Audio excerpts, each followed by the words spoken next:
Okay, the recording has begun. Welcome everybody to navigating the shifts through the ELD Standards Crosswalk. I'm your host for the day. My name is Marshall Foster, and I'm one of the 4 ESL Title III consultants here with North Carolina DPI. And like I said, I'm welcoming you here today for our second day of our PD series. And you joined us from being with whichever session you were with yesterday. So welcome today. Today's session, like I said, is navigating the shifts of the ELD standards. As a participant, you will receive an overview of the major revisions to the ELD standards using the new Crosswalk document. As a participant today, you will be able to better prepare for implementation of the updated standards for the 22-23 school year through hands-on activities that will allow you to think through potential shifts to key aspects of North Carolina EL programs, such as lesson planning, curriculum pacing, classroom observations, and program design. And so that was our session description for today. I'd like to now introduce our 2 fine presenters today. We have Kristen Mills and Lisa Sabaha, and I will turn the floor over to them. I will be facilitating in the background, so you'll be using the chat feature. You can also unmute yourselves if you have anything to say, or you're being asked to interact. And outside of that, welcome and enjoy. All right, good morning. It's great to have everyone with us here today. As you may know, over the past year, the North Carolina Department of Public Instruction has developed a crosswalk document, and that aligns the 2012 English Language Development Standard course of study along with the 2020 North Carolina ELD standards. So what we're going to do today is we're going to talk about the 4 primary curriculum shifts using this document. And our focus is, of course, content area teachers.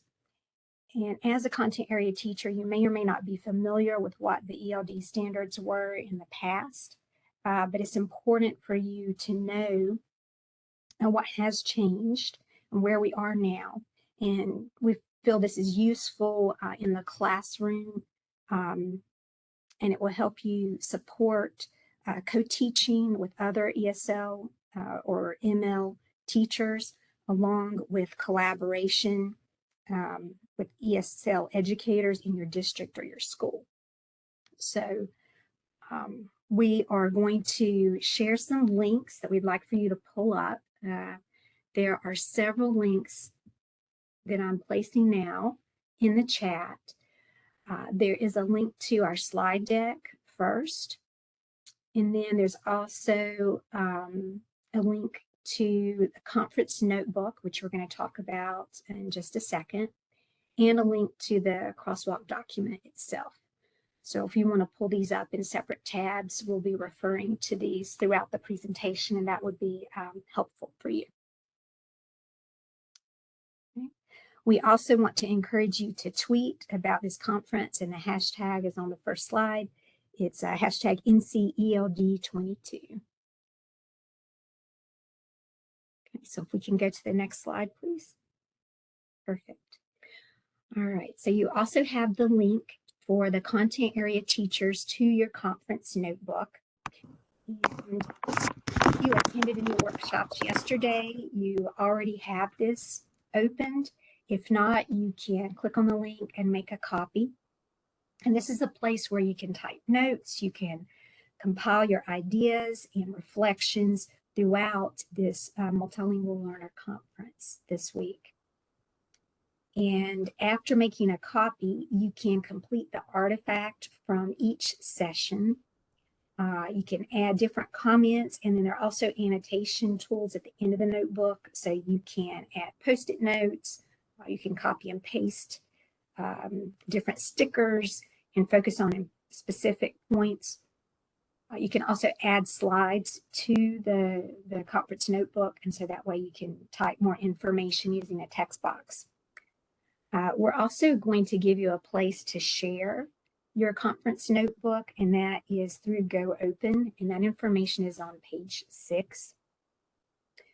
And that way you can collaborate with people throughout the state, throughout the year, with the implementation of the new 2020 ELD standards.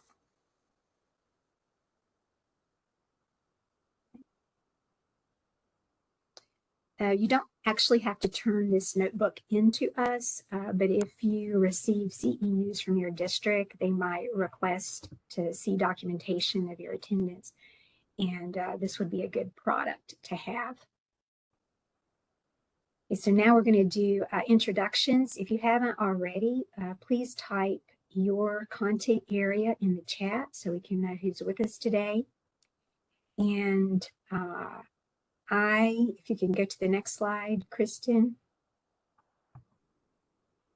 I'm Lisa Sibaha, and I'm currently a K-6 English as a second language teacher in Ashe County, North Carolina. And I'm a member of the NC DPI EL support team. And I've also worked at grade levels K through 12 in different subject areas too. So I have some experience with different content areas as well. Hi, I am Kristen Mills. I am a STEM teacher in Harnett County. I work at Harnett Central Middle School. I teach grades 6 through 8. This is actually something that I just started doing in the last couple of years. Before that, I was an ELA teacher. I taught 8th grade ELA for a good few years, 3, 4. I have to sit there and reflect and think. And I taught high school English before that, and I also was an ESL teacher.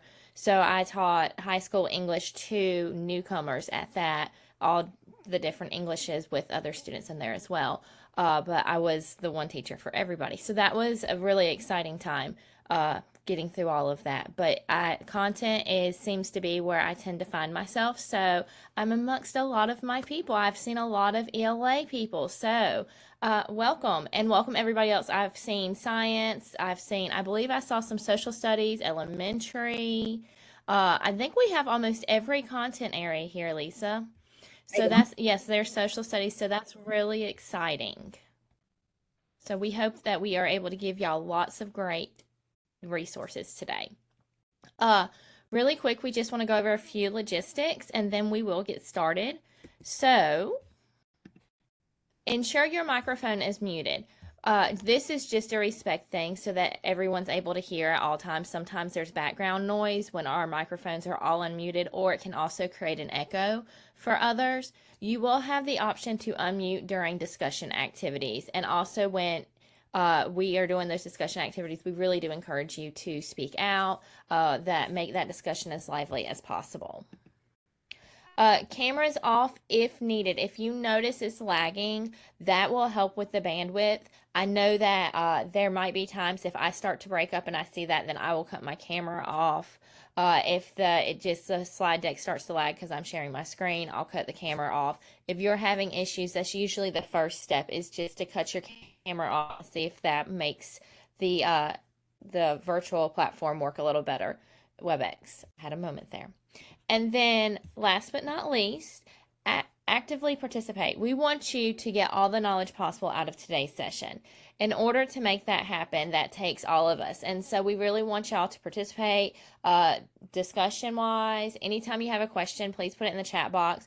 We will tell you right away that if we're not able to answer your question, we are keeping track of all the questions, and we will answer those questions during the Q&A today. We want to make sure that we're able to give you all the information we can possibly give you today. So if we do not answer your question, please know we are not ignoring you. It is just the fact that we are actually wanting to make sure we get everything through. We've already made a note, I promise, and we will talk about those questions today during the Q&A at 3:30. All right. So on that note, we're going to get started with a Mentimeter poll. If you already have gotten the presentation and you have it open and following along, you can click on this link here. If you have your notebook, I believe the link is also in the notebook. And if you are like, I don't have any of that, but you have a handy dandy phone with you, you can scan the QR code and complete the Mentimeter that way.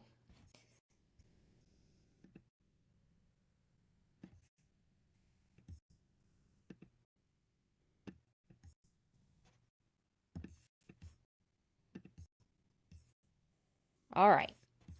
So the first question is asking, where are you joining us from? And we just, oh, sorry, it's not working because apparently I had the voting closed. I'm sorry, I did not realize that. The first question is, where are you joining us from today? And if you'll just put a dot with the county that you are with.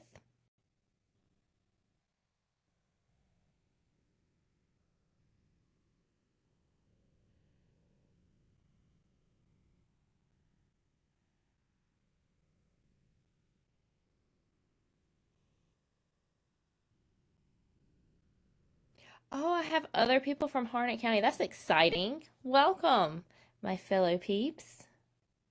We have people from all over the state.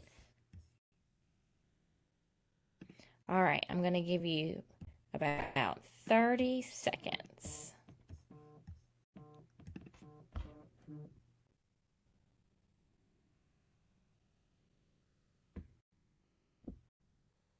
Well, I thought I was going to give you about 30 seconds, but somehow it went and made it a lot longer.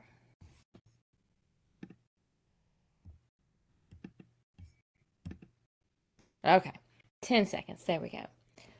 Mentimeter today is a little more tech savvy than I'm used to.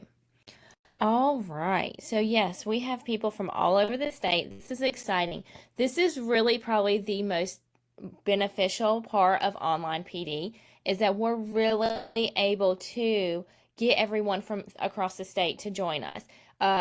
And so that's really great. We hope again that you're able to take a lot of things that you learned today and share with the content teachers, with the ESL teachers, with anybody that you can share with everything you learned today, because this is going to be some really great information. All right. So our next question, and this is just for us to know, is how comfortable are you with using the newly released ELD Crosswalk and other ELD standard documents? I'm going to go ahead and open the voting. So our Crosswalk, new documents, meaning that you're not even really sure. You're here to learn as much as you can. Maybe you have reviewed the new documents. Maybe you have had some training on the new documents, or maybe you're already using the documents for planning and instruction.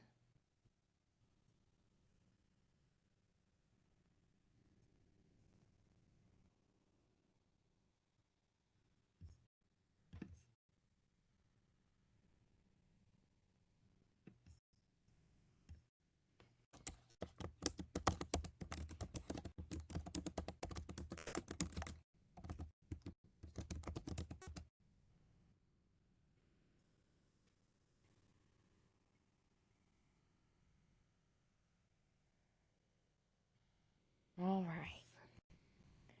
Give you about 30 seconds.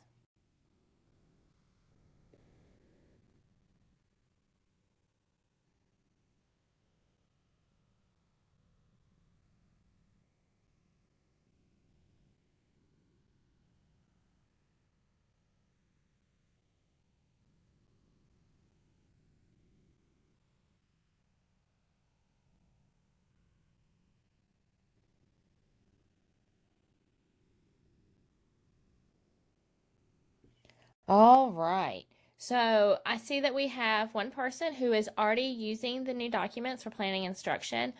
The way that you're using those documents is going to come up in like when we ask discussion questions. So really, we encourage you to share how you're using these documents already for planning and instruction. For those of you who are brand new to learning all about the crosswalk, what we really want you to do is ask as many questions as you can.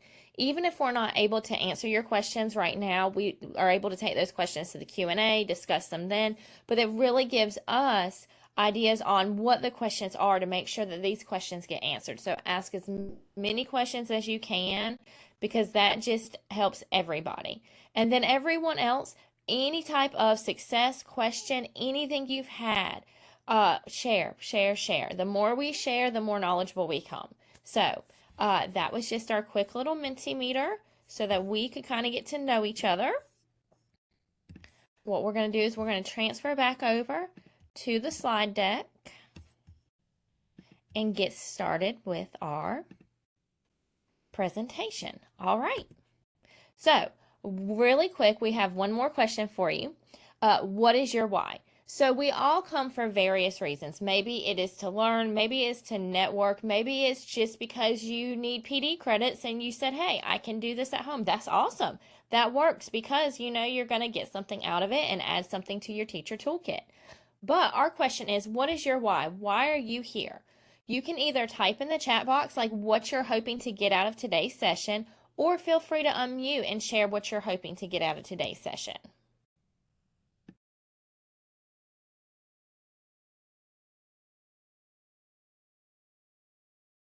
I have one student I retained this year. I wanted to, I just want to see what did I not do for him to help him grow.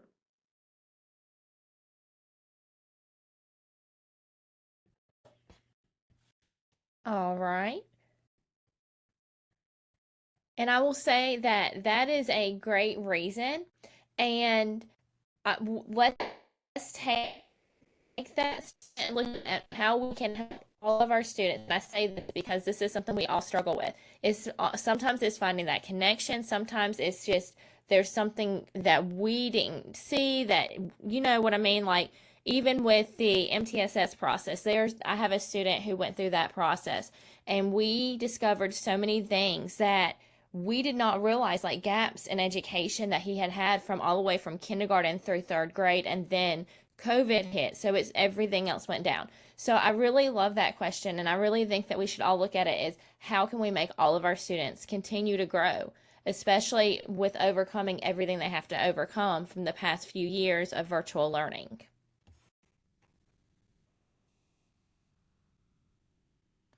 All right, I'm scrolling back up just to read some. Lisa, if you see something, feel free to unmute and share it out. Just reading through the chat, I'm really impressed with everybody's focus on how to help the multilingual learners grow in their classroom, how to help other teachers. It seems like everyone here wants to collaborate and work together to just create the best possible learning environment for our students, and that's fabulous. That makes my heart so happy because we are all here to serve them and just to make everything better for them. And I know this has been a very different year for everybody that has been in a classroom. So the fact that y'all are here and just want to make it even better just shows how much love and support you have for your students. It just makes, I just know knowing that like my kids, my own personal kids are going to be okay because they have teachers like y'all. So awesome. All right. We're going to go ahead and move on. Lisa, I'm going to mute and let you take it over. Okay, that sounds great. And I apologize, my video is not working this morning. So hopefully at least that will conserve some bandwidth and you'll be able to hear everything. We're going to talk for just a moment now about our objectives for this session and provide an overview of the activities that we want to cover during this 2-hour presentation.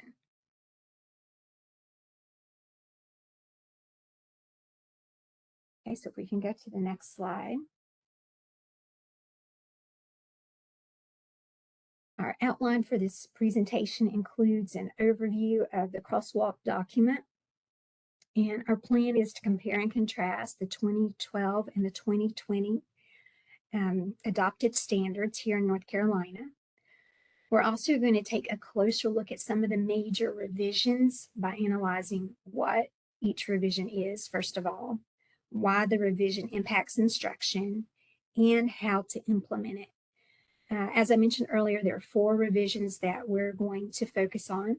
And I think as content area teachers, depending on your background, some of these are going to be super easy to implement. And one of the great things about the new standards is they more closely aligned with content area standards. So I think you'll find those pretty easy to follow, which is exciting. We're also going to get into some more technical changes. And so depending on your background, we just want you to glean what you can from this presentation and just go into it with an open mind.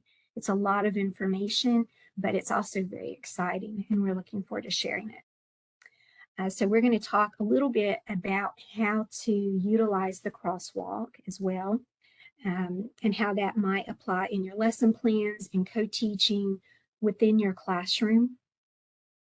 And we'll also have you think through a change or revision together with other attendees.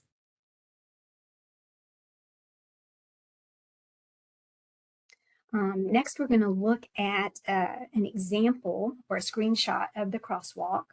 And if you remember, I placed the link in the chat, so you can pull this up if you want to look at it a little bit more closely. Section 1 contains a side-by-side comparison of the 2012 English Language Development Standard Course of Study and the 2020 North Carolina ELD Standard Course of Study. On the left side, you'll see from the past, we're looking at the standards and matrices, and these contain the model performance indicators, or MPIs, if you're familiar with those, and the can-do descriptors.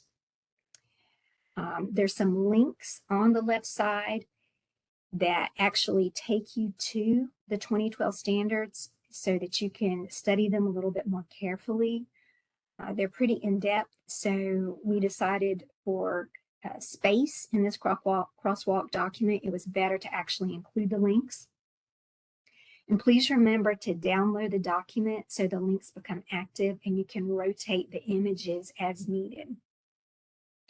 Now on the right side, you'll see the 2020 ELD standard statements, the key language uses, and the language expectations for each grade level and standard, or I guess the 4 primary content areas within the standards, which are language arts, math, science, and social studies. We're going to go in that order. So standard 1 is actually social and instructional language, and that covers all the content areas, and we'll talk more about that later on. And then that will be followed by language arts, math, science, and social studies. And the purpose of this first section of the crosswalk is to actually create a smooth transition from the former ELD standards to the current standards. Now we're going to look at section 2 of the crosswalk. And the little icons on this slide at the top with the mauve colors, those are also hyperlinked. If you want to click on that icon, it will take you to the crosswalk document. Section 2 contains a comparison of the 2012 performance definitions and the 2020 proficiency level descriptors and those changes. And what this section does is it addresses discourse, sentences, and the word phrase level vocabulary that multilingual learners use and understand at each proficiency level. It's a great guide for teachers in providing students with supports and accommodations. So I think you'll also find this section very helpful. So let's take a minute to look at the different parts of the crosswalk that have changed and other elements that remain the same. The current focus of the 2020 standards are these big ideas, the 4 ideas of equity, integration, collaboration, and a functional approach. And these encourage standards-based instruction, excuse me, that is student-centered and also supports the cultural and linguistic traits and needs of our students, and it's responsive to multilingual learners' strengths and needs. So if we can go to the next section, there are a couple of things that remain the same. The can-do philosophy continues from 2012 to present day, as do the 5 ELD standard statements that we've already discussed briefly. So you'll see that these ELD standards appear on both the left and the right side of the Crosswalk document.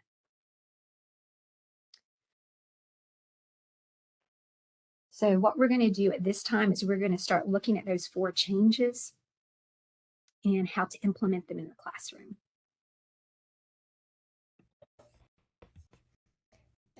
Thank you, Lisa. All right, so first we're going to look at change 1. And with change 1, what happened is the 2012 language domains of listening, speaking, reading, and writing have changed to include viewing and representing in the 2020 version. So if you look at this icon right here, well, not really an icon, but more of a visual aid, I guess, I'm sorry. If you look at this, though, you can see how we have our 4 domains, listening, reading, speaking, and writing. But now we also have viewing and representing. Okay, so viewing goes with listening and reading, and that is how we actually, the input, how we take in what we're learning, the knowledge, if that makes sense. So we might be reading something, we might be listening to something. So that is interpretive because we are taking it in. This is knowledge we're learning. Whereas with writing and speaking, that's representing, that's expressive, that's the output portion of it. We are actually now showing what we know through writing and speaking, if that makes sense. So with new technology options, students are not only reading traditional text, they are viewing videos, infographics, graphs, diagrams, graphic novels, even textbooks today are written much like graphic novels for some content areas, among other sources to obtain information. So the way that students learn, the material that they actually learn from is very different. Presenting these findings under the expressive modes of speaking and writing are also very different. So students can completely and totally change the way they actually output information that they've learned, the knowledge they've learned. And they can do it in very authentic ways, just like if we were in a career-based classroom, for instance, or actually in an internship, they can even output the information that way. There's a lot of role-playing, a lot of project-based learning that they're able to do. So the whole idea is this viewing and representing actually empowers how listening, reading, speaking, and writing all work together. So the revisions also include multimodal ways of learning and sharing impact instructions by expanding our thinking about what constitutes a text, because it's no longer just a textbook. It might be a blurb that we have read from a website. It might even be a blog or a vlog even, if we want to get really fancy. It may be a diagram. It may be something interactive. There are so many different ways that they can learn, but then there's also so many different ways that they can actually demonstrate their knowledge through storytelling, podcasts, blogs, vlogs, audio, building something, any of that. So they're really able, comic strips are able to just express themselves so much differently, and they're also able to actually learn so much differently. Think about like learning background knowledge. And when we have a student, and I'm sure many of you can shake your heads to this experience, you have a newcomer come in your classroom. Well, even just, 15 years ago with teaching, it was not as easy just to get on YouTube and show them about, let me think of something that they may not, about North Carolina government, okay? That is something that our newcomers might not be actually aware of, and that takes a little bit more learning. Experiments, I see that pop up in the chat box as well. Yes. Well, guess what? Now we're able to actually build that background knowledge so that they can understand and learn, and the whole world is open to them. So, with that said, we're going to take just a minute and we're going to think before we actually do a whole brain dump between the chat box and unmuting. So I'm going to give you about 2 minutes to think about this, but I want you to reflect on what types of viewing and representing you have students do in the classroom. If you are not in the classroom, reflect on what you see teachers at your school or within your district doing in the classroom for viewing and representing. And then think about, what are your areas of strength in your instruction? What areas would you like to focus on more in your instruction? So I'm going to give you just about, it's 9:31, so I'm going to give you about 1 minute just to think, and then we'll do a brain dump between the chat box and unmuting and discussion.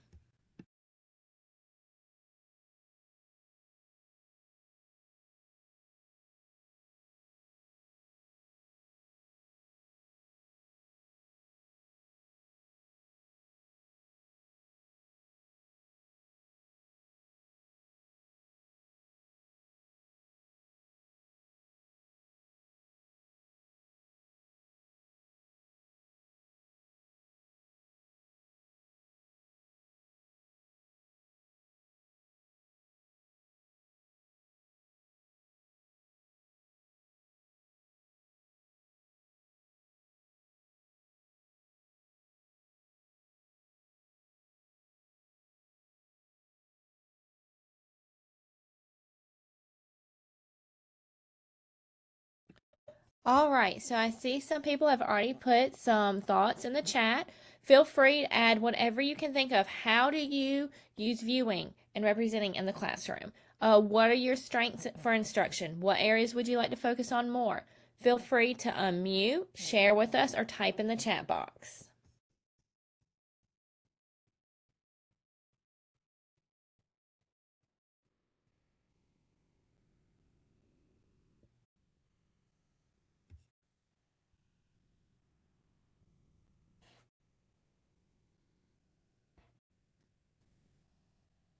All right, I'm seeing visuals. Yes, visuals are our best friend in life when we are teaching students because it really helps to get the point across, no matter the content area. A visual is always a friend. Videos, slide decks, focused note taking with visual aids. That almost sounds like the doodle notes in a sense, but maybe without the doodle part of it. Teaching science, yes, there's a lot of hands-on activities. That's the same with STEM class. Use videos and picture vocabulary.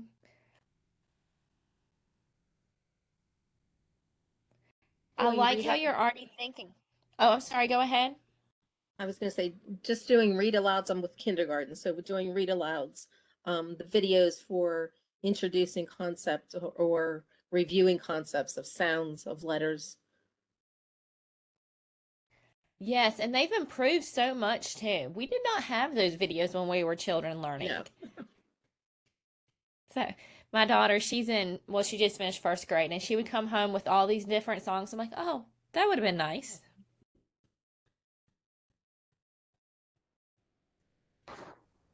I have this one that I try in my class, and it's allowing them to use my Google Translate. So uh, my big thing is to try to communicate with them. That's one of my big things. Because sometimes when they start my class, it's as if they don't talk any at all. My students don't talk. The EL students don't talk. So I try to give them the Google Translate, and with that, they are so comfortable talking back to me and seeing that I'm understanding them based on what the topic is saying. So Google Translate, it's one of my big friends too. Yes, and Google Translate has really come a long way in their technology because now you can even like hold it over an image or a text and it translates it, something like that of the sort. I have an older phone, so it never works for me, but it works for my students because their phones are a lot newer than mine. But yes, I love that. That also builds that relationship. That lowers the affective filter so that they feel comfortable enough to start communicating with you. So that's awesome.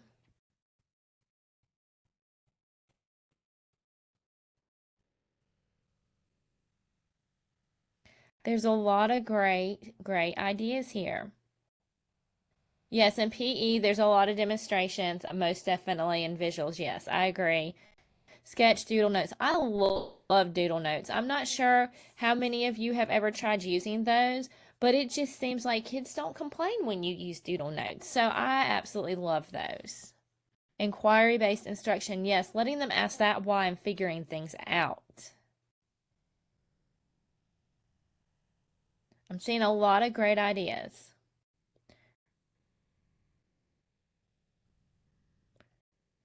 Lisa, are you seeing anything that sticks out to you?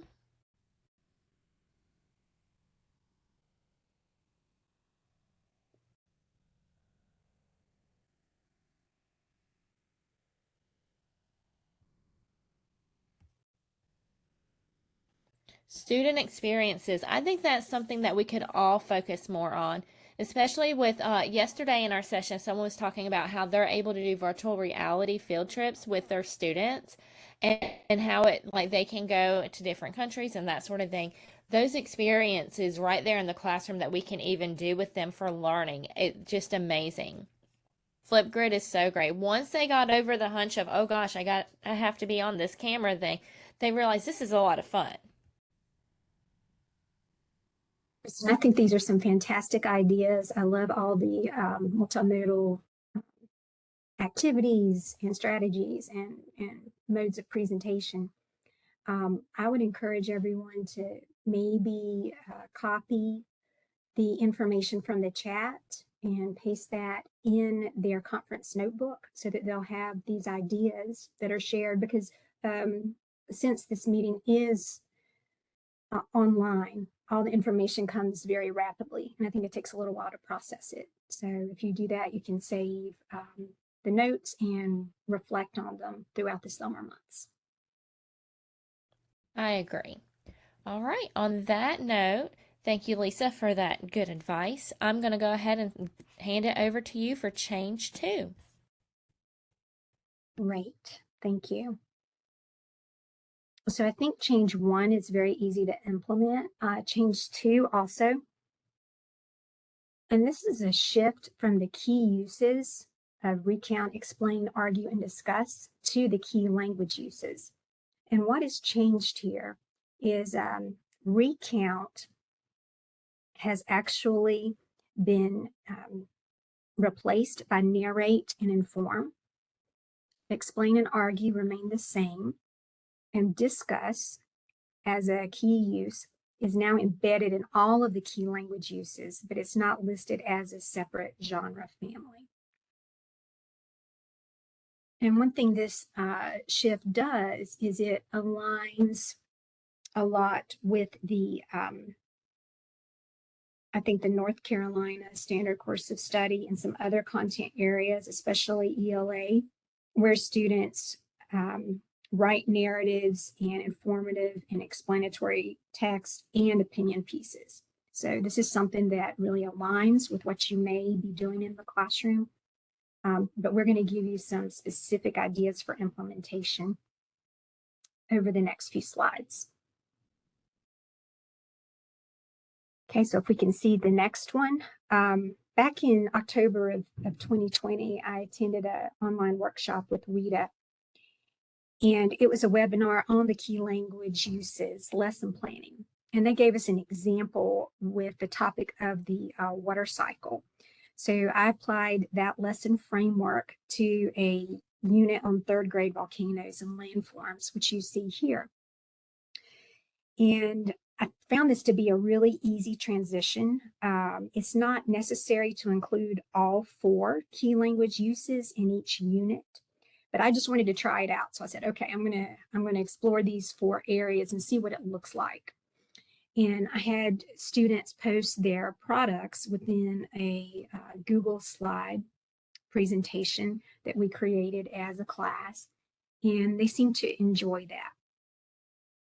So then I decided to adapt the same key language uses to 5th grade. And on the next slide, you'll see that there are some ideas for a unit on endangered animals. And we always start out reading a text. So there are a couple of books that we read there. And then we covered habitats and endangered animals with this unit. We used an app called Book Creator to showcase student work. And this allowed them to represent their speaking and writing skills after they had done the listening with read alouds and videos and they'd read the text. So we're going to look at some of those student examples now. Book Creator is a great resource to use. And if you maybe work with some older students, like at the high school level, there's some other apps that you might find really helpful, such as ThinkLink, Satori, Timeline.js and StoryMap.js, and I can put these in the chat in a few minutes. But first, I'm going to go through these actual slides from Book Creator. This first one is a pattern poem that illustrates that key language use of narrate. And one thing I really like about this is for this particular student, we used some sentence starters, and she had that scaffolding, so it allowed her to be successful, because she's a student who really struggles in school and has difficulty focusing and getting her work done. But I found with this assignment that she was working on it outside of class, at home, and was really proud of it. So I thought that was great. And another thing that I really liked in the second part of the poem, you can see how she moves beyond concrete thinking to actually personification of that animal. So I thought that that met the objective of narrating and point of view. So let's look at the next example. The second one is the key language use of inform. And we did a compare and contrast of 2 endangered animals. So the students posted photos of those animals inside the Book Creator app. And they have images to choose from Pixabay, so they're copyright free. And then we did a recording on this page, so it wasn't all text. But if we move to the next slide, I'll show you a little bit about how we scaffolded the compare and contrast structure of their script. If you look here, you'll see that in blue, the compare vocabulary is highlighted, and in orange, you see the contrast vocabulary is highlighted. So they get some of those tier 2 words that they can use across different disciplines. In this example, it's an easier version. I told them it was easier. It's where we started. There was a introduction, 3 similarities, 3 differences, and a conclusion. And it was highly scaffolded. On the next slide, you'll see the challenge vocabulary. I gave them both of these options at the same time, one on the front of a piece of paper and the other on the back. So they had to type it themselves. They had the option of rewording anything that they wanted to. But a lot of the students self-selected the more challenging option, which I thought was great. And they filled in this information based on a double bubble thinking map or a Venn diagram, which had their notes about how these 2 animals compare to contrast. And then they actually used these sentence frames to structure their audio script. So if we go on to the next slide, I also want to mention that the recording option was something that is available within Book Creator. This is the example of a third key language use, explain. And this is an example by a newcomer student, and she put the title of the book and her topic in the center. And then I gave her sentence frames for the introduction and the conclusion. And then we used transition words like first, second, and third, and she actually described different types of habitats and explained what they are. And then she had to prove her learning by self-selecting images that matched those habitats. So I think this was a good challenge for her. Similarly, on the next slide, you can see the same key language use of explain, but this time we have a level 4 student, and a couple of things have changed. First of all, you can see the concept of what they're writing about is a little bit more in depth because they're explaining the effects of changing habitats on animals. And then we did a accordion paragraph type writing where they have an introduction, and the student still has the 3 reasons and a conclusion, but they have to give explanations for each of those 3 reasons. So it changed from a 5-sentence paragraph into an 8-sentence paragraph. And I had the students do the writing all up front before we even started working in Book Creator. And that really made this process go a lot quicker. And since I meet with students about 30 minutes a day, I would say we finished the 4 sections probably in a couple of weeks. So let's look at the last example of argue. And here we focused on some different sentence starters, like in the text. And based on the text, I determined, can we see the next slide, please? Or from my perspective. And you can see those different sentence starters in that larger section. That's the body of their paragraph. And they have the introduction at the top and the conclusion on the right side. But I really like using these sentence starters and having them explain using text evidence, improving their argument, but also applying their personal experience, their personal thoughts to support the argument, because I think it's important that they draw information from both. And this is a concept that can be used, from really early on in elementary up until 12th grade and beyond. Okay, so now what we're going to do is we're going to look at the next slide. And Kristen's going to show you an example of a STEM roller coaster physics project. Here we go. Okay, great. And Lisa, actually, before we do that, I did want to say that you have an awesome comment that I love how they're able to see this and see how it can work for their content area. Danielle said that she could even see using a model like this to help students organize their math answers and defending their reasoning, etc. So that is awesome that she's able to see this and kind of envision how she could use it. Great. Thank you so much for sharing that, Danielle. That's perfect. And this is information that's applicable across all the content areas. So we really want to encourage you to use these different strategies and ideas and these key language uses. Okay. All right. So, Lisa, do you want me to talk about it, or do you want to start us off and then me finish it out with this slide? Yes, I would. Well, I'm finished with this one if you want to go on to the roller coaster. Okay. Yes, I'm there. Perfect. So, as you know, Kristen is currently working more within the content areas. And she has opted here to use explain and argue, which are 2 of the key language uses, because those are the most prominent key language uses for this grade level in mathematics and science.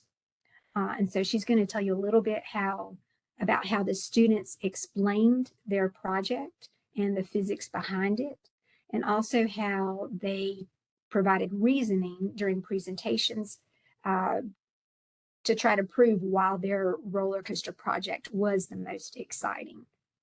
So she's going to discuss that with you now. All right, so as one of our little mini challenge units within my STEM class, since I'm considered an elective, we kind of get a little bit more free reign with the fun, I guess you can say, we have as we learn, the learning fun. There we go. And one of the things that we decided to do was review physics for some, and for others actually learn about physics. And we did that through roller coasters. So students had to actually design a roller coaster, and they had parameters that they had to design this roller coaster within a budget. It had to have so many thrills, blah this, blah that. And then they had to actually be able to explain to me why their roller coaster was successful, where the most potential energy is, where the most kinetic energy is, all of that they had to be able to explain. But then during their actual presentations, because the way that I always set these challenges up is like if we were in the real world. So I set it up as I'm a CEO at a big amusement park, and I'm looking to add another roller coaster that's going to make everybody from all over the world come ride it. So they have to argue why their roller coaster is the most thrilling, and also, while with that being said, most cost efficient to build, and all of that. And so this is just one of those, it sounds like complete chaos when they're building because they're having so much fun, but they're actually learning. And it's amazing how even 3 months later, when we play a random Kahoot and I throw in a physics question and they're like, oh yeah, I know that answer, that it just really sticks with them. So I'm going to play one of these little clips. I have a lot of clips, but I was trying to make sure I had clips that did not have student faces in them for you of just how the roller coaster works. And I'll talk about the materials, and then I'll talk about these additional resources I have down here as well. 2, 1, release. Oh! So as you can see, their roller coaster worked. That was their first test run, and then they had to go back in and add more thrills. So what happens is the students, and this is where the explain and argue comes into play, is they first start out with their handout. And we use the engineering design process for everything we do in my classroom. So their handout is always kind of models after the engineering design process. It starts obviously with the rubric so they know what I'm expecting. And then the question that we're asking, and they have to do the research to learn. So they are actually diving in, and I always use the phrase, work smarter, not harder. And so they really sit there and they figure out who's going to answer which questions. And I will tell you, when I have like, let's say a newcomer in my classroom, which I did have this past year, a few different classes, I will go and work specifically with that group and make sure that the newcomer is answering a question that I know they're able to, one, find the answer to and own the answer, and two, they are able to draw either an image, or if I write a sentence frame for them, they can fill in that blank, if that makes sense. So I provide those scaffolds for my students when they need them as needed, if that makes sense. But they really learn straight from the point of research. Hey, in the real world, everybody's not sitting there Googling the same question. They are actually going and figuring this out and figuring this out. Then they have to actually draw out their roller coaster, and they have to decide how many materials they need and all of that. On their actual image, they have to show me where the most potential energy is, most kinetic energy, and all of that.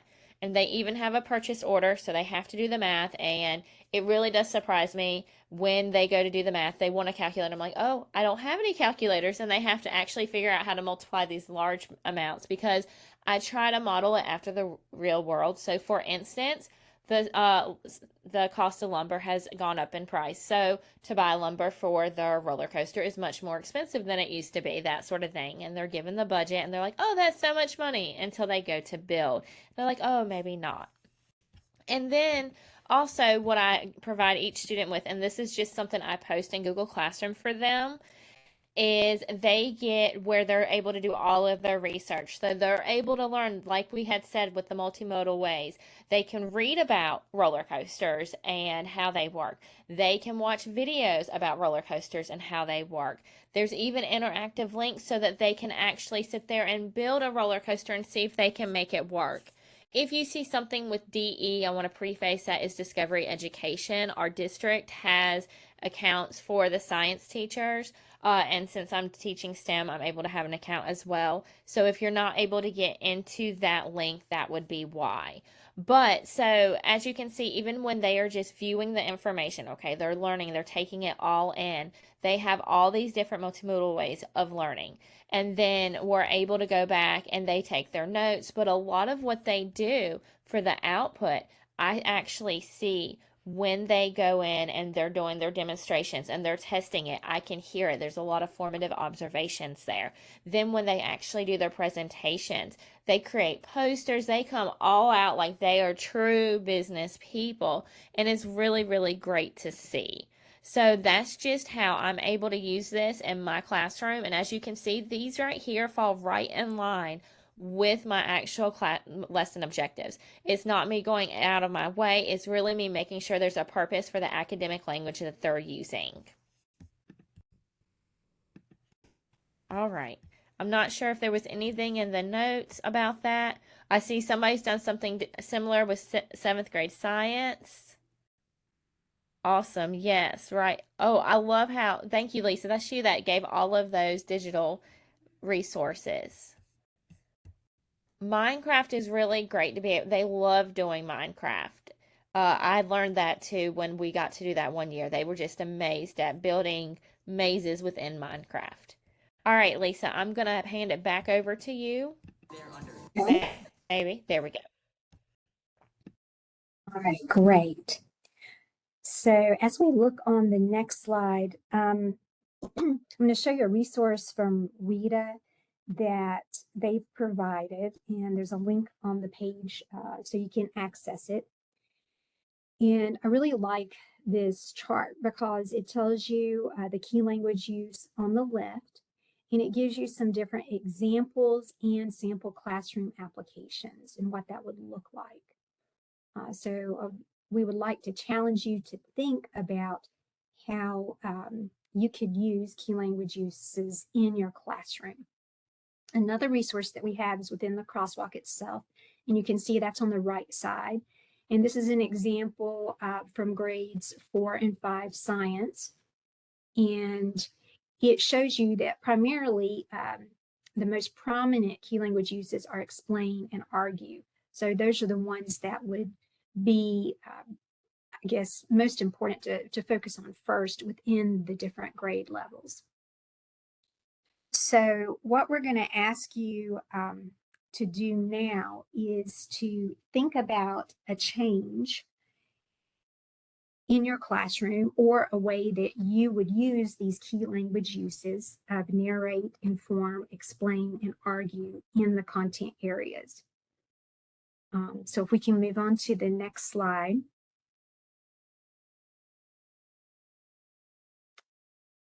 You can think about which strategies you feel are the most successful ones, and you can place those in the chat. We're actually not going to do a breakout room today for time's sake, but since this is a smaller group, we think that we could just have you unmute or either type your ideas and we can talk about those for just a few minutes.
And now that you've had a moment to think about this, is there anyone who would like to unmute and tell us your ideas?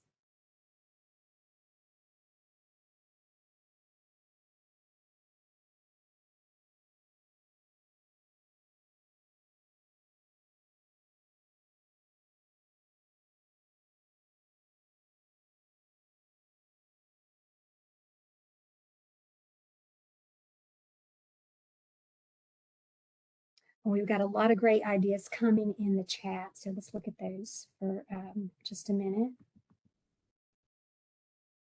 I like to do a lot of protocols in the class with the children, and we do one it's a really easy one, a good starter.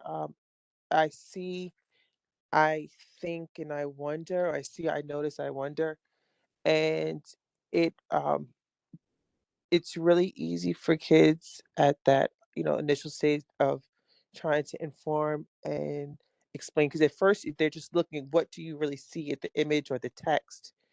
There's no right or wrong other than you literally have to see it, that word, that color, that image. And so they can come in any language and share what they see, and then it allows it to scaffold to the next stuff, and the kids can work together to think about, well, what do you think about it, or what do you notice of it? What are the connections? So that's ways that we are able to like inform and then explain, and then the I wonder gets into the point of that arguing, and then but to argue with the from a basis of fact from that I see. It's great. Thank you so thank you so much for sharing that. And that's such a great way, as you mentioned, to move from the more concrete to the more conceptual in student thinking, and to see or to help students really understand that transition. And you can do that in any content area. So that's a great point.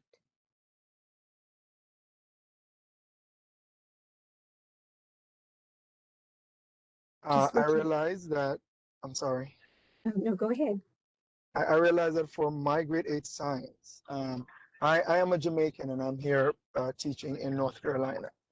And looking at science, it's to me, it's a more hands-on approach that I do it with the kids. Using experiments, a lot of experiments, uh, putting them in groups, allowing persons in the groups or students in the groups to have different roles. So for example, I'll have my EL student be the role of taking notes. And when I say taking notes, I mean using up Google Docs. I teach them how to use Google Docs to translate the document that they have, whether to Spanish, to English, so that it can help them to narrate and inform the group as to what to do. Uh, Also, the experiments teach them how to explain. So like I'll have group presentations and participation. I tell them, even if the answer that you're giving is not 100% correct, I'll grade you for professionalism. How well you put yourself together by producing or explaining, or when we say argue, but not arguing as in the sense of a fight, but arguing to say, hey, this is what I read from the text. And this is what, doing the experiment, this is the result, the conclusion that we have achieved based on our hypothesis. So, yeah.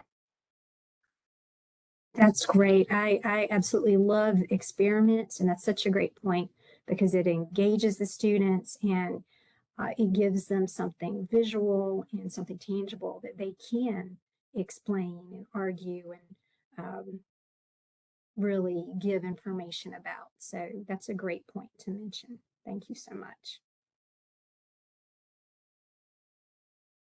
You're welcome. See, we have a lot of other great ideas in the chat as well. So once again, I would encourage you to read through these or copy and paste them and save them to reflect on later on.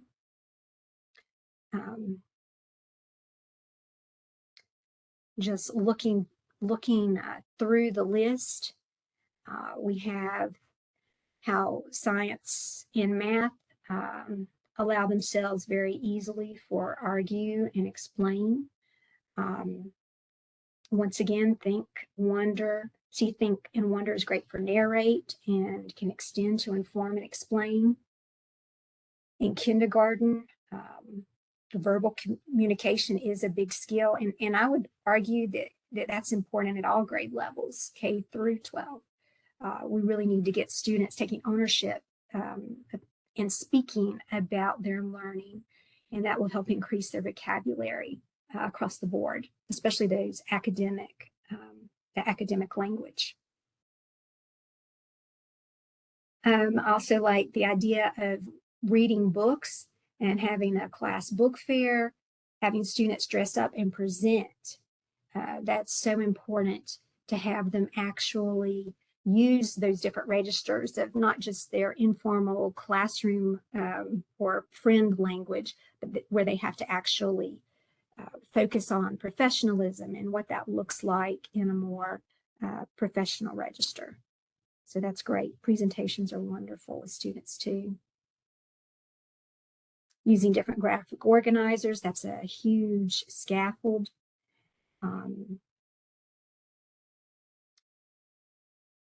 Let's see, animal examples with compare and contrast in animal unit in second grade. That's wonderful. A lot of debate and social studies. Good. Talking about historical figures. Wow, these are all just such fantastic ideas. Using Flipgrid to talk about two sides of an argument. Key details in different stories, comparing and contrasting and informing with those, breaking down the scientific method, using STEAM or STEM in the classroom at all grade levels,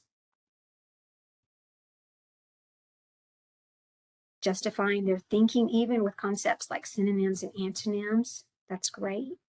Visual thinking strategies are amazing because it makes that learning tangible. Project-based inquiry global.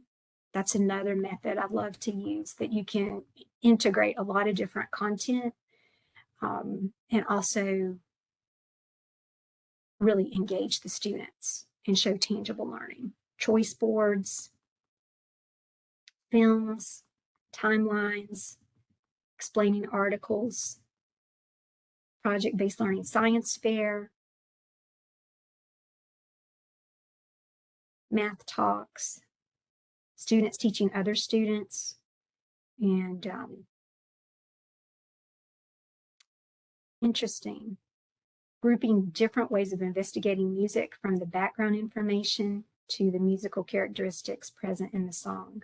Wow, such a great list. Thank you all for sharing.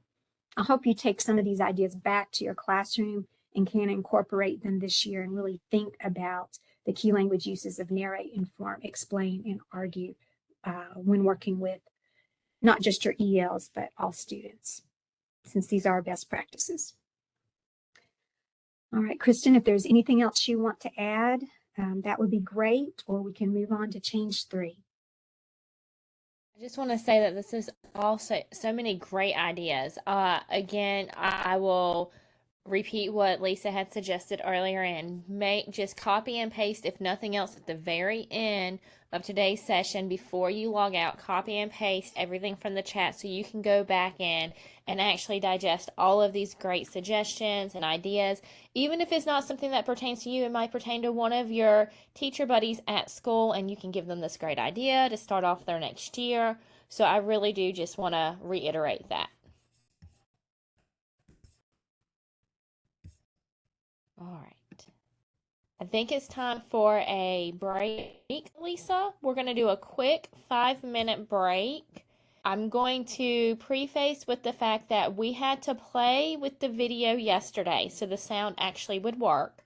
We think we have it working, but I'm not sure if it's going to be too loud when it plays, because it plays through my speakers into your speakers, I guess you can say. But take 5 minutes, stand up, stretch. If you need to grab yourself another cup of coffee or something of the sort, do whatever you need to do. Marshall has posted some hashtags to share out if you are tweeting at all from today. And we will resume here in about 5 minutes, so about 10:14.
All right, so our 5-minute break is up.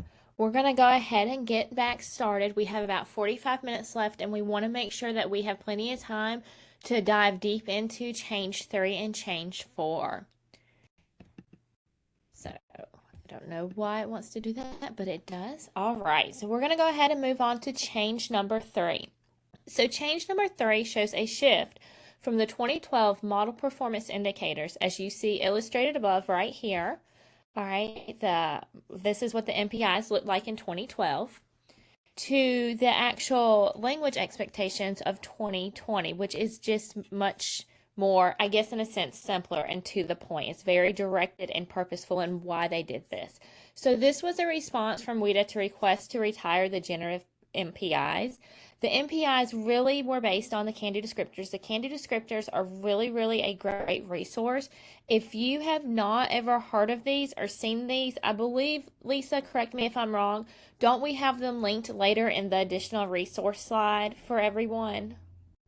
Well, the can-dos are actually in section 1 of the crosswalk on the left-hand side. So they're actually there for the different grade levels and content areas. So that might be the easiest place to access them. There you go. Okay. So I knew we had them linked somewhere. I just could not remember where. We have so many links because we want to make sure you leave here with as many resources as possible. So what basically they have done is they have taken these MPIs and they've turned them into language expectations. And they still are very much based just like before. The only difference is it gives us the expectations. So now you would use the can-dos to kind of help you determine what your scaffolds would be for your students. But what you see here is actually what is expected from them. All right, so it still gives you the grade level cluster, just as before. This example is 6-8. It also gives you the key language use. Lisa had just talked about all of these, so the purpose here is to narrate. And then the mode of communication is interpretive. So this means that you're going to be using a viewing, listening, and reading, okay? And then it also gives you the expectations, the goals. So the whole purpose of this is these are goals for content-driven language learning. So what the purpose of this is, and I want to make sure we all understand this because this was a clarification point that we had yesterday. These language expectations are for academic language, okay? They are not ELA standards. They are the actual expectations, how we know they have mastered this portion of the academic language, the expectation. They are derived from academic content standards. They are intended to add specificity to the WIDA ELD standard statements and key language uses. And I'm not sure if you plan on attending any other sessions, but the WIDA ELD standards session would explain more about those. They're intended to make visible the language associated with the content areas. If this is written very much like your content area standards are already written, and these statements are written most similar to those found in the academic content standards. Again, I can't reiterate that enough because it truly was designed so that everyone can use these, okay? It takes out a little bit of that gray area of well, how do I really know if they're mastering this goal, to actually them being able to say, okay, this is the expectation. I know that when this first came out, I was talking with some of my ELA friends because, even though I might be in a different content area, we are still all talk and brainstorm and everything else together because it just is what it is. That's how we are as teachers. And they're like, oh my gosh, these are so much better. Now I don't have to run to you every 5 minutes because me having the L background, that's everybody asks me, okay, well, how do we do this?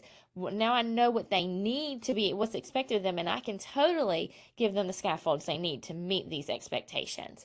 My friends that are in the EC world at my school with our students who are dually identified EC and MLs, they are able to actually use these to help write the language goals for their IEP plans. So these key language expectations right here are really great for not just us for planning purposes and in our instruction, but in general, they can be used for us to set goals with our students even.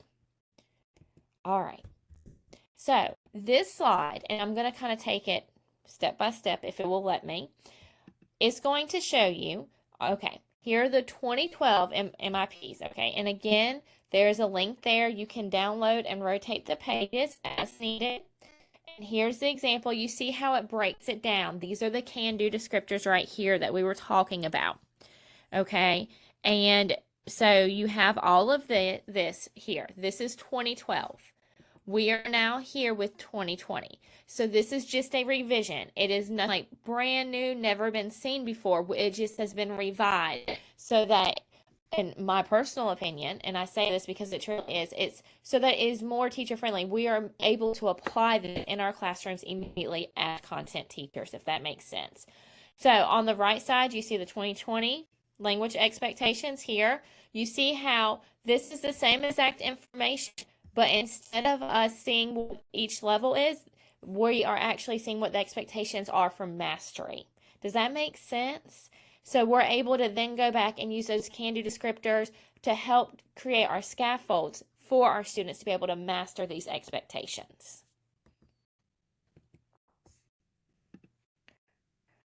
All right, so further down in the crosswalk on the left with the 2012 sample, okay, again, you can see the key can-do descriptors. All right, this one is for the key use of recount. Remember, recount is no longer existent. It is now narrate. I cannot say that word today. I'm sorry, y'all.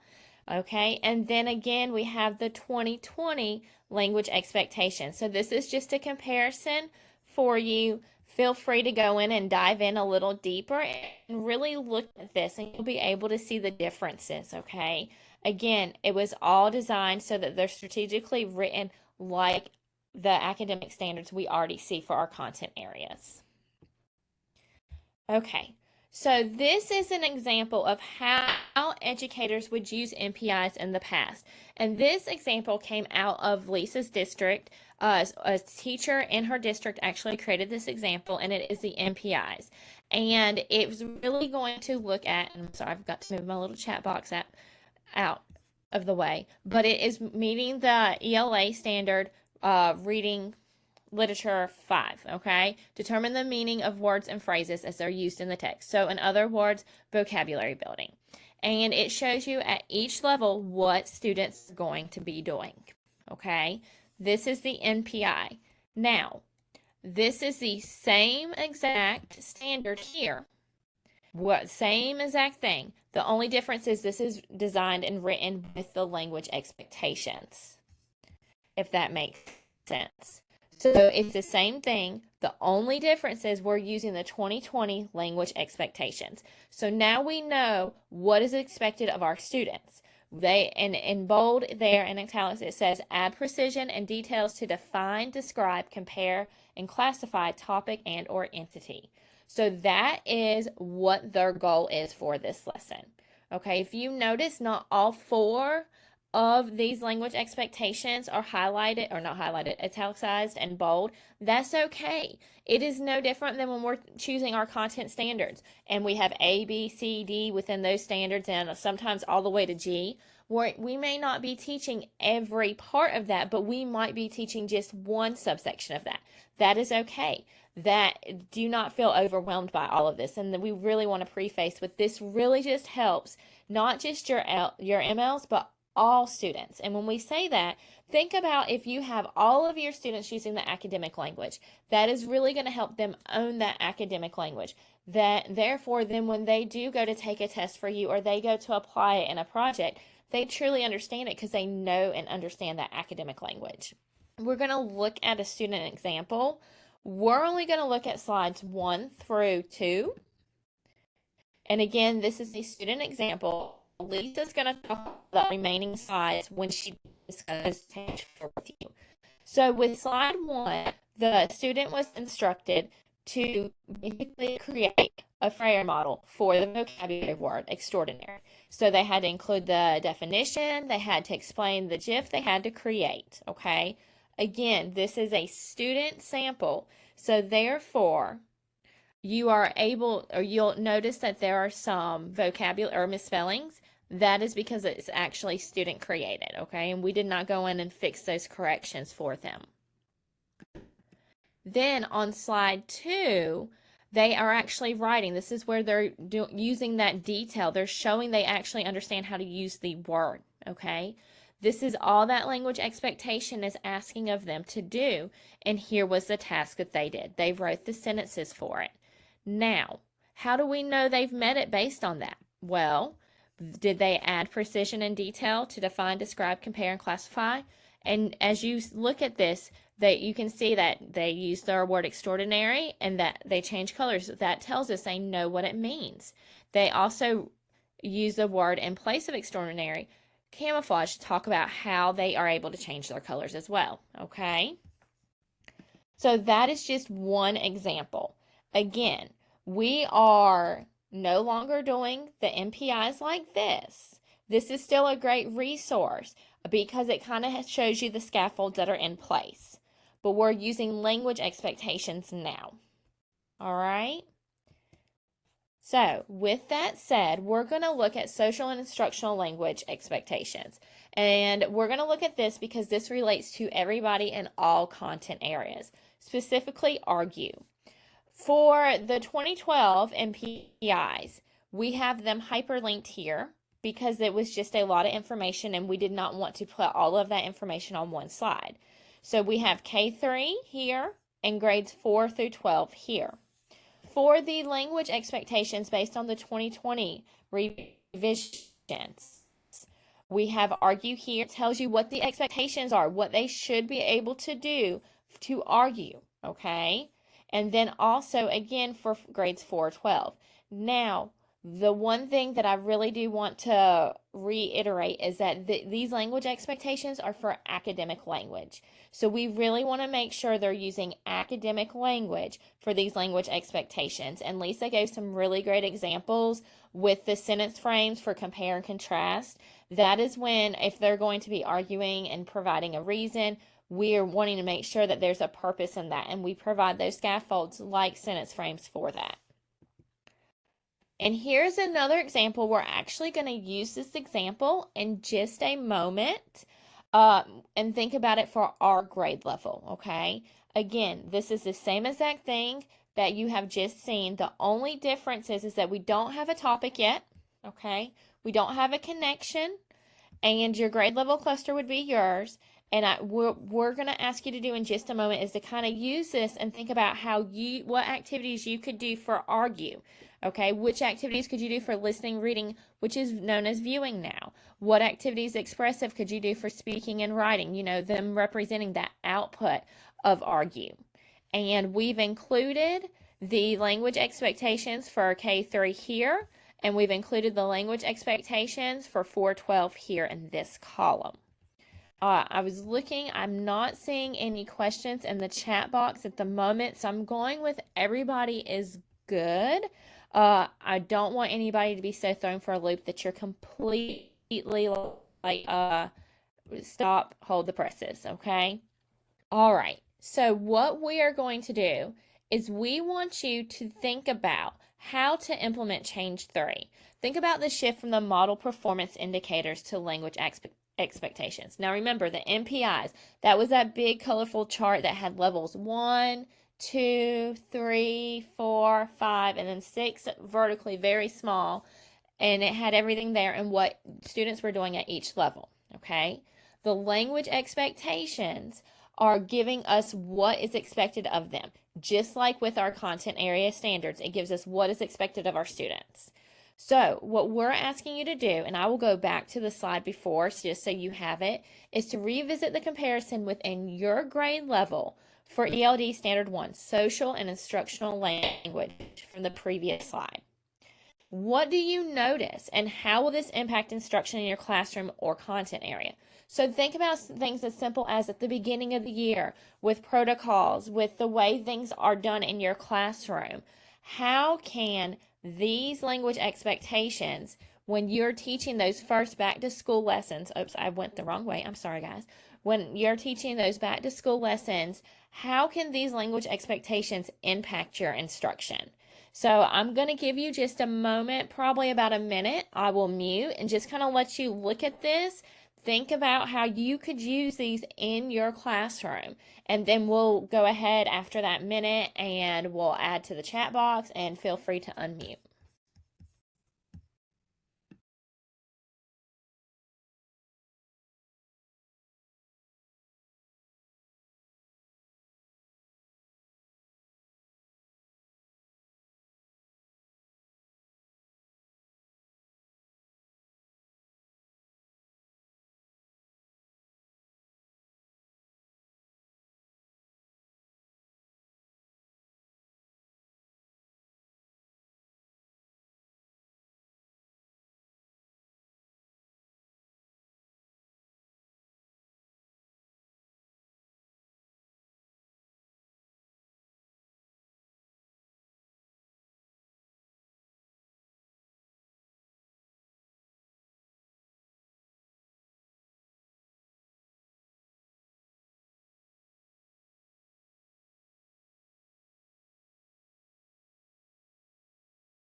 Lisa, there's a few comments in the chat box about something's not opening.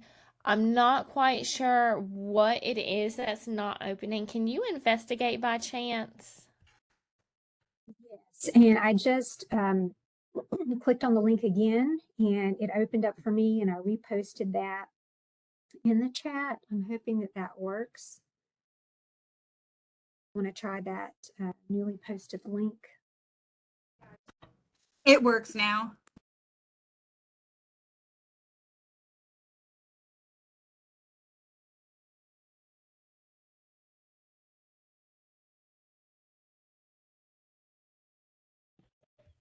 All right, so I'm going to go back to the actual discussion question. What do you notice and how will this impact in your, or how will this impact instruction in your classroom or content area? And let's go ahead and take just a few moments. Feel free to post in the chat box how you can see these language expectations impacting your instruction. Or if you have an idea how you might use this right off the bat, feel free, unmute, share with us. We would love to hear your voices.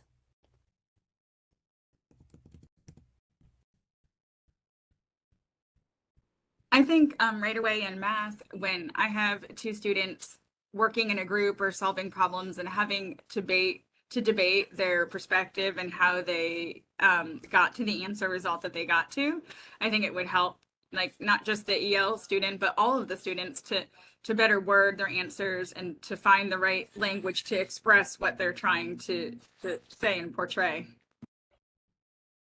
Yes, and I second that. The great thing about all of these materials and resources, yes, everything was designed for MLs. However, research has proven time and time again, and Marshall can actually, he was able to give us some really great research points yesterday in the Q&A. So Marshall, if you're able to unmute and tell us about what it was that you saw from WIDA and the standardized test and how it really helped all students, are you able to talk about that right quick? Sure. Yeah, so what WIDA has done, of course, WIDA is the consortium that North Carolina is a part of. As you may know, it incorporates our ELD standards as well as our initial screener test for EL identification, as well as our annual progress towards proficiency test, which is the access test. And so WIDA as a consortium is obviously concerned about how the test can be predictive or how well students are doing. They did research and showed that as students are progressing in reading towards a level 5, remember there's 6 levels, right? And so as they approach level 5, that they score at or above their English only peers on the end of grade, end of state test in whatever state that, is part of the consortium. And this is across the consortium. So it goes to show that all things taken into account, what are the differences when you look at our ELs? Why would, a multilingual learner and an English learner, as they're approaching level 5, why is it that they would be scoring at or above their English only peers? And so, really the variable that you have to take into account is the intentional focus on English language development. And so I think that's exactly what Kristen and Lisa are getting at today as well. That you think about that intentional focus on English language development for all students, that it would be obviously helpful. Yes, thank you, Marshall. Absolutely. He is our guru, so we really appreciate Marshall being here to help us with everything. So, with that said, I've seen a lot of great ideas. A lot of people saying, yes, this is great differentiation potential for all students. Most definitely. And it's finding the purposeful way of teaching academic language, okay? It's not just saying, hey, here's the word, now go use it, but they're actually taking that ownership. And I see a lot of great ideas for doing that. Working in groups, putting a puzzle together even, them just learning how to work together. For a lot of students, especially after COVID, that is a struggle because they have not had to truly collaborate with anybody for a couple of years now. Participating in rulemaking, yes, there's that ownership and giving the justification for the rule. There's the argue, the reasoning. I love it. So yes, there's a lot of great ideas here. Again, I'll just remind you, if you're able to make a copy of the chat, it might give you an idea and spark something for next year for your classroom or for a friend who's looking for something. And on that note, if no one else would like to chime in, I'll give it about 30 more seconds and we'll move on with change 4. I think there was a great statement / question in the chat about an example being listening but not argue. I'm glad that that point was brought up because I think that listening is one of those language domains that you could have students listen to an argument and try to understand the different points within that. So it is possible to overlap those concepts. And I think that's great to bring out and make sure everybody has that information clarified. Yes, thank you, Lisa. I agree. And then, John, to answer your question about how to copy the chat, for some reason I'm not able to send a chat to everyone, so I'm just going to answer you right quick before we move on. You would just do like you would be copying in a Google document or anything else, a Word doc, and just highlight everything and then copy, and then you can paste it into your interactive journal that you have. All right, Lisa, I'm going to mute and let you take it over with change 4. Okay, great. All right, so this is the last change that we're going to discuss today. And this is a transition that I think you all will find useful because it's a shift from using the more general performance definitions to the more specific proficiency level descriptors. And what has changed is instead of listing these K-12, they're now broken down into grade level clusters. So you can see the examples for the specific age group that you instruct or work with. And then they've given a little bit more detail and information with a reconfigured language table. So we're going to talk about this for a few moments. If we'll go on to the next slide.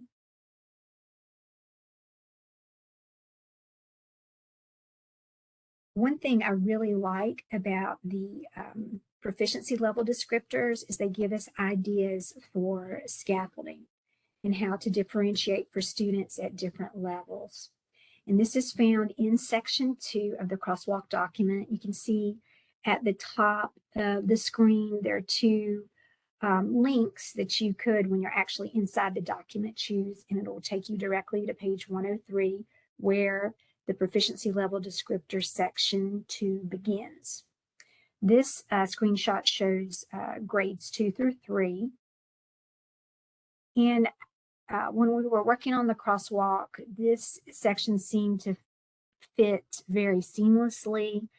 There was a great illustration of the changes from 2012 to 2020. But what I really like about the 2020 updates is that the information is more specific, it's more concrete, and they also give you examples in parentheses, which I find very helpful. So you could see at the end of level 1, that's what maybe a newcomer could do. And then, of course, moving down to level 6 would be more like your native speakers. So I think that's a really handy chart to look at and study.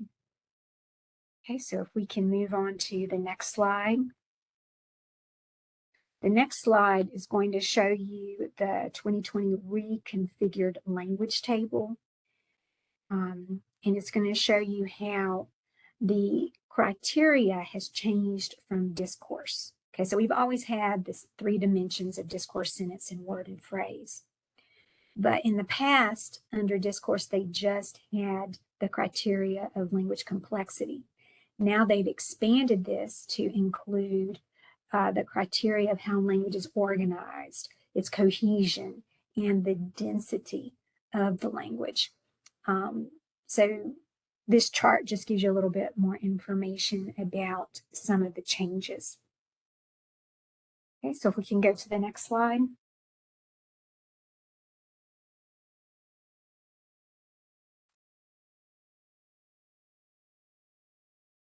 next we are going to see in just a moment another screenshot of section 2. And here I just want to point out a note about the crosswalk document. Once again, to keep this document from becoming so long, we added links on the left side. So what we just talked about with discourse, how it was divided or subdivided into those 3 different sections or criteria.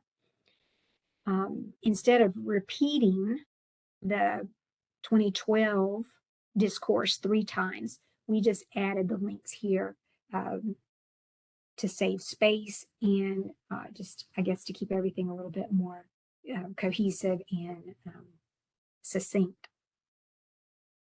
Okay, if we'll look at the next slide as well,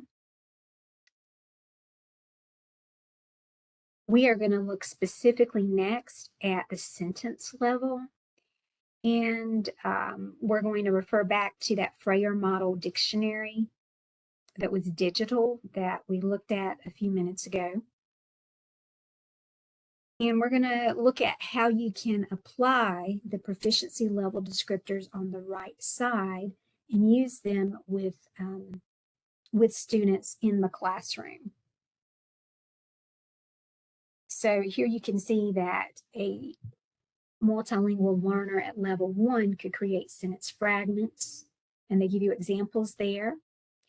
And then, of course, a level 3 student would create sentences with emerging clauses, and a level 5 and 6 student would create sentences that are compound and complex. So what we're going to do now is revisit that student example. I think if we can go on to the next slide.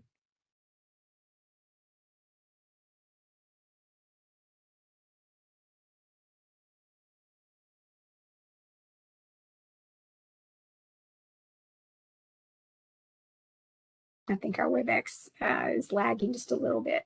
Okay, here, so this is just the information retyped, and I just bolded what we were talking about, so you could see the way that sentences develop over time as students become more proficient in English. And this, of course, is using speaking, writing, and representing in this example. So if we go to the student example again, we're going to look briefly at slides 3 through 8.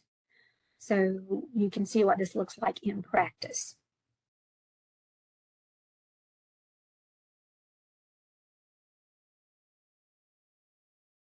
I really like this section because it gives us clear targets for language learning, and educators, can use this during curriculum planning for students no matter what their age is. All right, so here you're going to see a level 1 student, like a newcomer, might just be working with phrases like an adjective and a noun. And if we go to the next slide, you're going to see that this is differentiated for students who are a little bit more advanced. All of this information builds upon one another. And I did some co-teaching this year in a classroom, and we would work with the students in small groups based on their needs. So you can look to your ESL teachers for some support with this. And you can also work on this with students starting with the basics, and once they have those, building to the compound sentences and the more complex. So this level 2 shows the addition of verbs. So now you have a simple sentence. If we can go on to the next slide.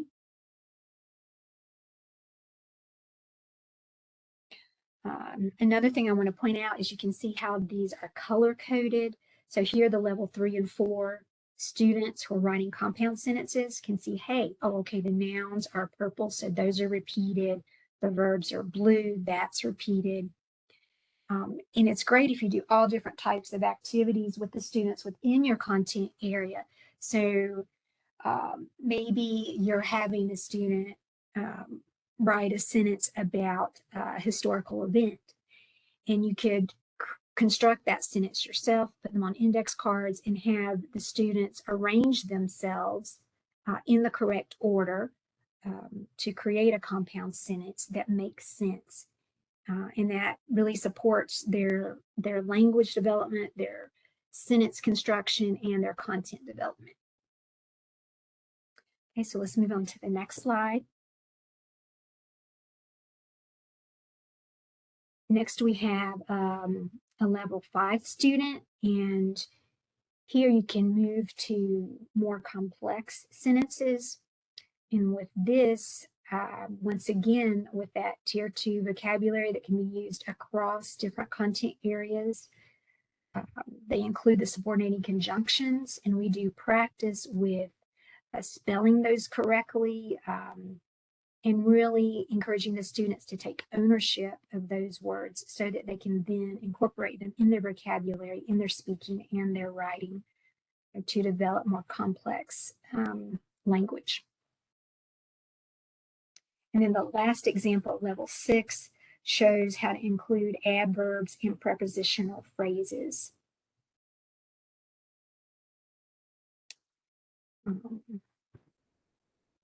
So there you can see how this sentence continues to grow. And the very last slide just has some instructions for your reference. If you ever wanted to do a GIF in the classroom, these are some directions that were provided to students with how to create one using a Chromebook. And then we had the students in the class post their GIFs in a Google Doc, so we could see everyone's. I've done this also with prefixes and suffixes or idioms or any type of concept that you're working with. The GIFs are just a fun way for them to prove that they know what a concept means. Okay, so if we can exit the student example now and move back to the presentation.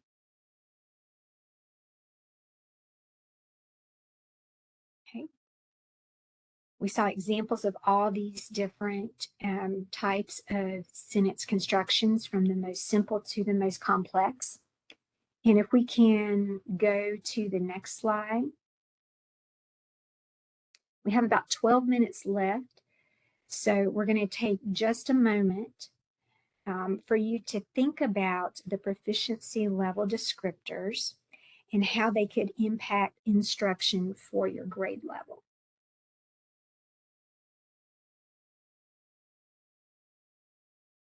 Okay, so once again, we're not going to have a breakout room, but if you could think about how you would use them to scaffold instruction for your students. Is there a specific lesson that you could adapt to meet the different proficiency levels of multilingual learners?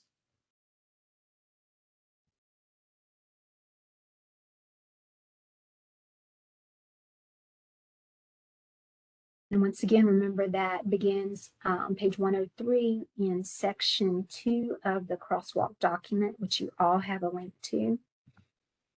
It's also linked on this slide in your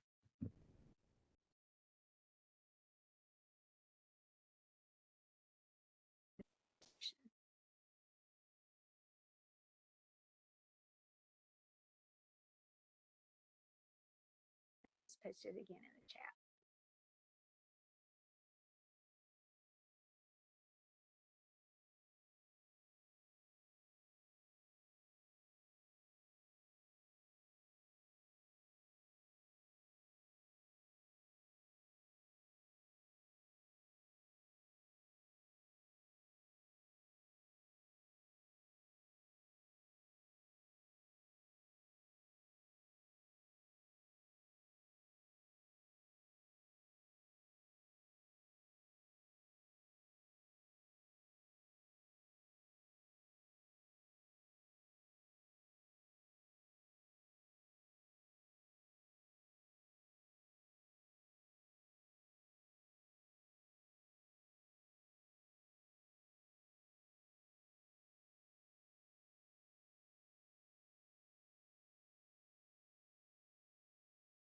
After you have a moment to look over the proficiency level descriptors, if you have any ideas about how you might use those or adapt them to a specific lesson, if you want to unmute or type that in the chat, that would be great.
For example, in science, like as you're working through experiments or writing up your reports that follow, if you had some kind of like scaffolding tool for the students to use to help them with those sentence starters and the varying like pieces for different indicator for different ability levels, I think you could give those to your students, and that would help them be as successful as their peers when they're writing up their reports or explaining their thinking.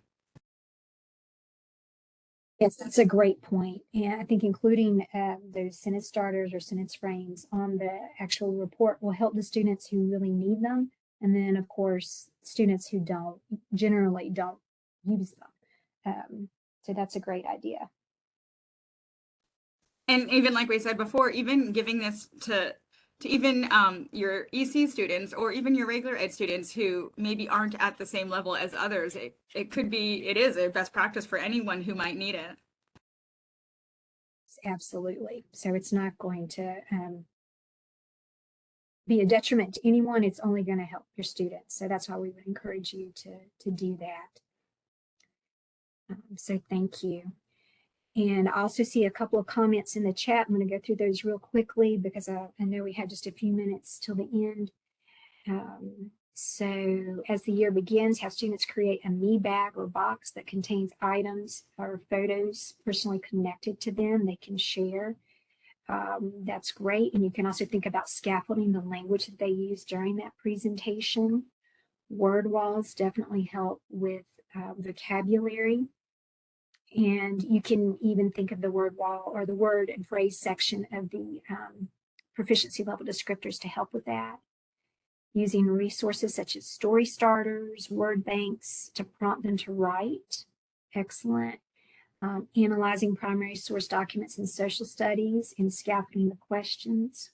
That's perfect. And sentence starters. Great.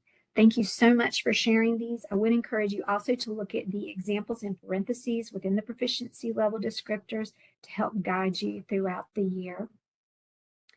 And have students create a personal dictionary or individual word walls, Braille models in a notebook that they can reference. Yes. Writing paragraphs of the week, using the proficiency level descriptors. Wow. Good. Everything's coming in right now. Sentence frames and word banks. Mentor sentences. Yes, and that will help them with their grammar, sentence pattern, word choices, and meaning, and model sentences. Excellent ideas. Thank you so much. We did have another question about a copy of this presentation. I would recommend that you take the bit.ly that's on the first slide and just paste that in your conference notebook. That will still be active. We still have to, Kristen and I have to check with, I guess, the owners of the document and find out if a copy can be created or generated or how they want to, I guess, deal with that. particular concern about not being able to make a copy of the slideshow. So thank you for bringing that up. Okay, Kristen, do you want to go ahead and we'll talk about the artifact briefly and wrap up in the next few minutes? That sounds like a plan, Lisa. Thank you. Okay, so as a part of each professional development session during our Growing Success for ELS conference, you'll create an artifact, excuse me, that can be housed in your conference notebook. Now, at the beginning, Lisa prefaced with that this artifact is for your own personal benefit. You may also be asked by your district to turn it in. You can post it on Go Open Ed. There is a forum there for you if you want to share with everyone what your journal looks like and your artifacts that you create within each session. But again, you're not actually turning this in to us. It is for your own benefit. So with that said, what first we want to look at is how could the crosswalk make an impact? As content area teachers, if you use SciUp or co-teaching, I'm not sure how many of you actually get the opportunity to co-teach with an ESL teacher. If you've never had the opportunity to co-teach with an ESL teacher, I really encourage you to go out and seek them and say, hey, I want you to come co-teach a lesson with me, because they are eager to get into the classroom with you. They want to help students as much as you want to help them. And it's one of those amazing aha moments. The first time I got to collaborate as the ESL teacher with the content teacher, it actually turned into like a best friendship right there. We had like this amazing, oh my gosh, that was so awesome. And then as a content teacher, when I swapped roles, I had my ESL teacher come in and help co-teach a lesson with me. And yet again, it was still that amazing, like, aha, the kids just lit up to have somebody else in the room. We were able to help so many more students because there were two of us. It was great. So that's one way you might use this crosswalk. You also might use it with your lesson planning, your differentiation, PLCs, the parent conferences, or MTSS. And remember, those proficiency level descriptors that Lisa just shared really will help with differentiation and even with MTSS when you're looking at where your students are at. So you have the expectations, which you can use as goals, and then the actual proficiency descriptors to help you kind of determine where we're at, where your students are at, and what they should be doing there and that sort of thing. Okay, so on that note, in your journal, and I will go back into the journal if need be with you in just a moment if you're not sure where to find this. You have 3 questions for our session to answer. Question 1 is, when would you find the crosswalk most helpful in your current role? Question 2, how can we implement the crosswalk with fidelity? And question 3, what will be your top two changes in practice? And Lisa just put the link to the notebook in the slide, or in the chat, I was about to say in the slide deck, in the chat box for you. So what you want to do, I'm not 100% sure, I cannot remember what slide or page this is actually on in the journal, but I will go back and double check in just a moment. But page 11, thank you, Michelle, I appreciate that. So on page 11, you can type your answers right there in the table. If you aren't able to do that, you can add a text box and type your answers. Again, this is just so that you are able to kind of reflect on what you learned today and really take what you learned to go ahead and start thinking about next year. A lot of these questions right here can really help to shape even PDP goals for next year. I know we don't even want to think about that yet, but truthfully, as you're learning, take what you learned today all week and use it to help kind of shape maybe a PDP goal for next year. So this is something you will do on your own time. And at this point, it is 11 o'clock. Lisa, do you want to talk really quick about the extending your learning for content area teachers? Yes, why don't we do that? If you can skip, yes, perfect. Great. Okay, so if you want to take this to the next level, if you really want to get ready for next year, these are some ideas of what you could focus on using the crosswalk document. You could look at the current lessons that you have and think about how to increase the language practice and vocabulary so the students really have more academic language to draw from in their speaking and their writing, and also just their understanding with listening and reading. Also think about how you can incorporate those key language uses and the language expectations for your grade level. And I would encourage you to really look at those proficiency level descriptors again and try to think about how to set goals for your students and really differentiate based on their levels of English proficiency.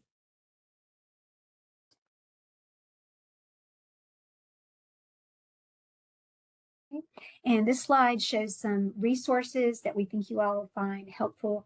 The Standards Resource Hub has the Crosswalk. It also has other documents such as the unpacking and the mapping that you might find really helpful when you are wanting to combine your content area with the new ELD standards and how to really help support academic language in your classroom.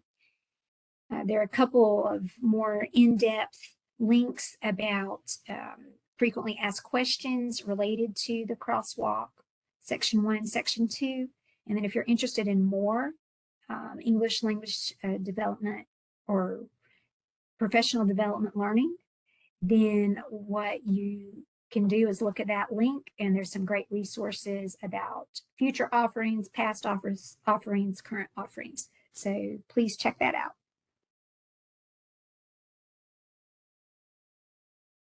And I think our last slide here shows you the office hours will be available this afternoon from 3:30 to 4:30.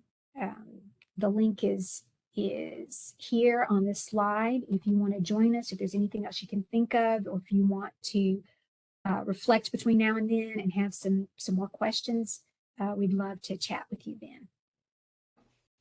And our very last slide actually is a PD evaluation.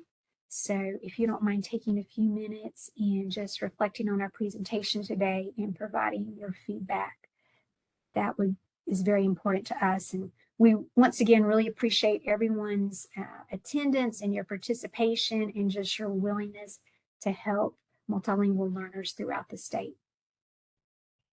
Yes, thank you for joining us today. We really have enjoyed having y'all here. There were a lot of great ideas shared, so please, please, please take what you can, share with everybody that you know. Just start screaming it from the mountaintops. But we have enjoyed this morning with y'all, and we hope you enjoy the rest of your week. And we just placed those links in the chat for the PD evaluation and the office hours.